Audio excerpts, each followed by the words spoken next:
there are relatives you should not allow in your home. It sounds somewhat contradictory, doesn't it? We've been taught the duty of loving our neighbor. And because of that, the idea of not allowing our own family into our home can seem like a complete exaggeration. Many believers live under a silent guilt. They believe that love is synonymous with unlimited access. They think that simply because someone is family, they are obligated to open the doors of their peace to people who bring destruction. But if we analyze this with true discernment and biblical support, we will understand something vital. The importance of not opening our door to certain people, even if they are family. Jesus himself warned that following him could cause division within the family.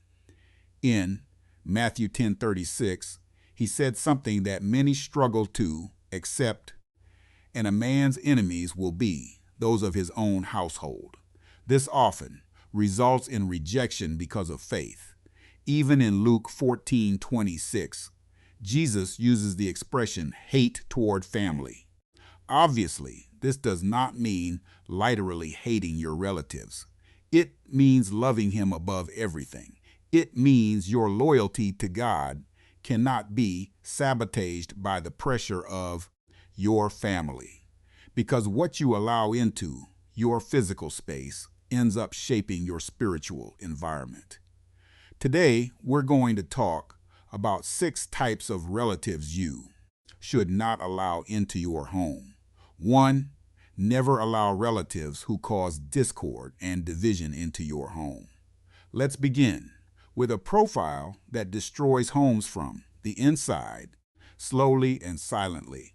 There are relatives who literally do not know how to live in peace. Every time they cross the threshold of your door, they bring with them an invisible suitcase filled with gossip, criticism, and conflicts from the past. They are experts at sowing discord. They speak badly about one sibling in front of you and then go to that sibling and speak badly about you. They create sides within the same family, forcing you to take part in wars you did not start. And the worst part is that when they finally leave your house, the atmosphere remains heavy. Arguments arise because of the tension that relative left in the air. The Bible does not ask you to tolerate this out of a false sense of loyalty to blood. Romans 16:17 gives a clear and direct instruction. Watch out for those who cause divisions and create obstacles and avoid them. Notice carefully what Scripture says, avoid them. It does not say seat them at your table and try to change them. No. A relative who thrives on conflict inevitably contaminates the atmosphere of your home. Proverbs 22:10 reveals an absolute principle of spiritual cleansing. Drive out the mocker, and strife will go out, and quarreling and abuse will cease. If you want peace to reign within the 4 walls of your home, you must close the door to those who only bring other people's wars. The peace of your home is not something that simply happens or maintains itself. Peace must be defended. It must be intentionally protected. 2, never allow relatives who live in iniquity and persistent sin into your home. This point breaks many cultural patterns and traditions that have been imposed on us. There are relatives who live a lifestyle that is openly and proudly immoral. They are involved in deep addictions, cult scams, blatant infidelity, or dark spiritual practices. And despite all that, culture tells you that you should welcome them into your living room, as if none of that matters, because family is family. But look at what 1 Corinthians 5:11 says. It is incredibly direct and instructs us not to associate, not even to eat, with anyone who claims to be a brother, but is immoral, greedy, an idolater, or a drunkard. We are not talking about a relative who is struggling with a weakness and needs prayer. We are talking about people who embrace sin, celebrate it, and bring it into your environment. This is not about thinking you are superior to them or playing judge. This is about spiritual contagion and protection for your household.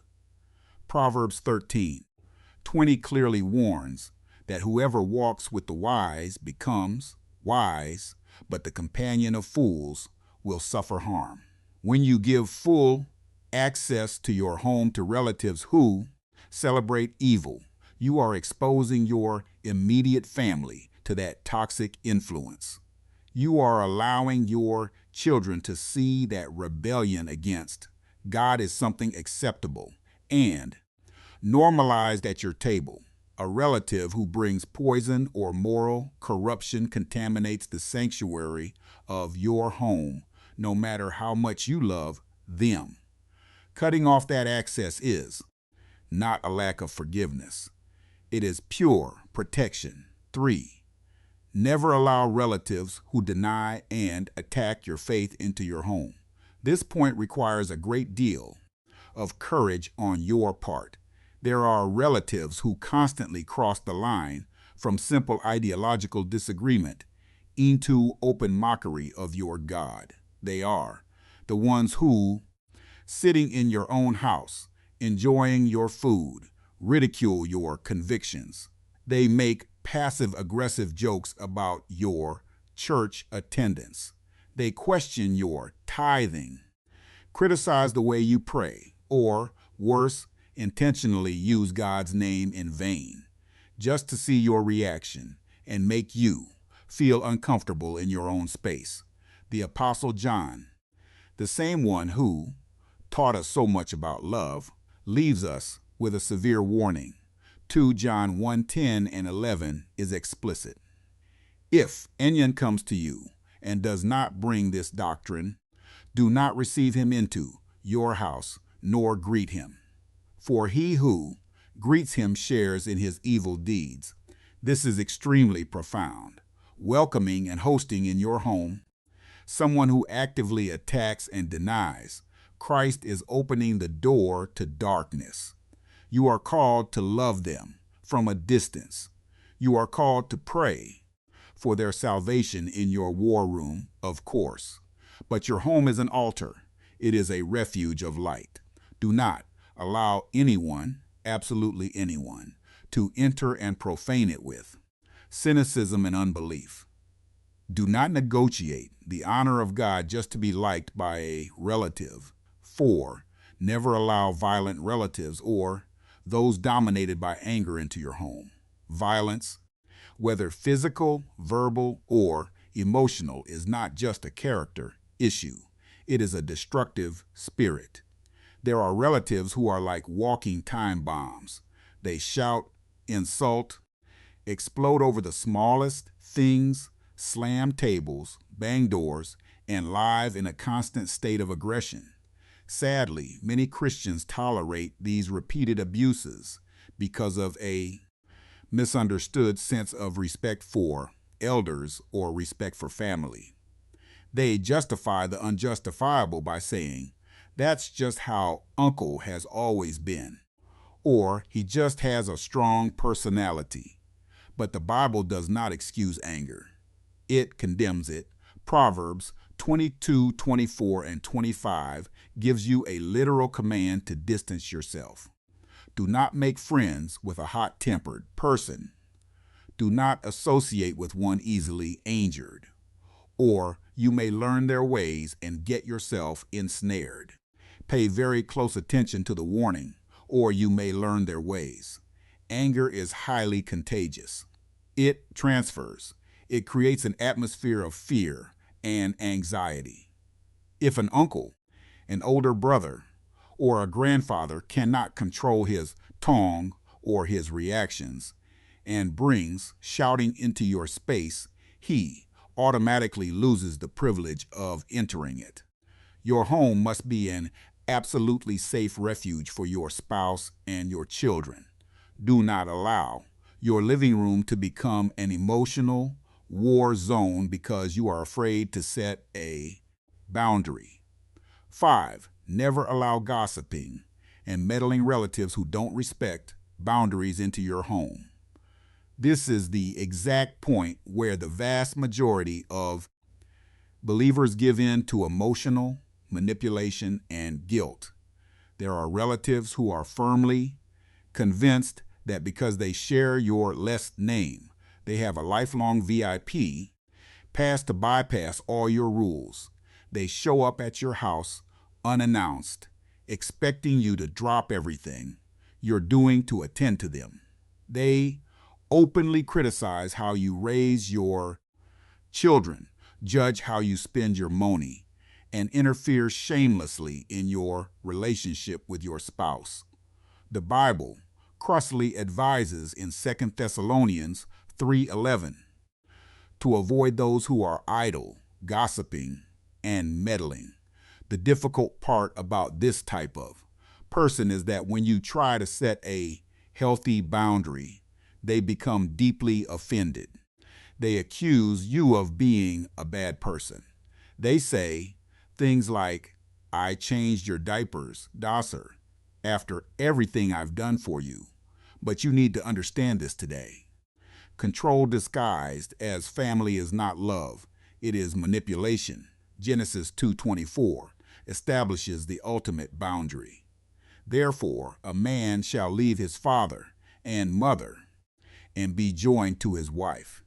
You and your spouse are the highest earthly authority under that roof.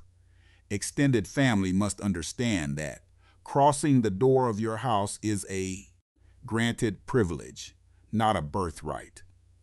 If a relative consistently ignores your rules and undermines your leadership, you have the moral duty and the biblical right to restrict their access.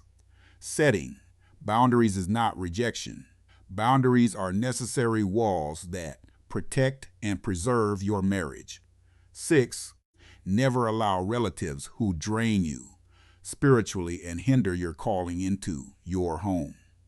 Finally, there are relatives who may not be aggressive. They don't shout, nor do they live in scandalous behavior, but they function like a massive, heavy anchor to your faith and your divine purpose.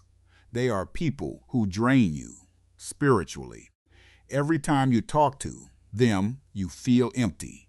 They complain about absolutely everything. They see everything negatively.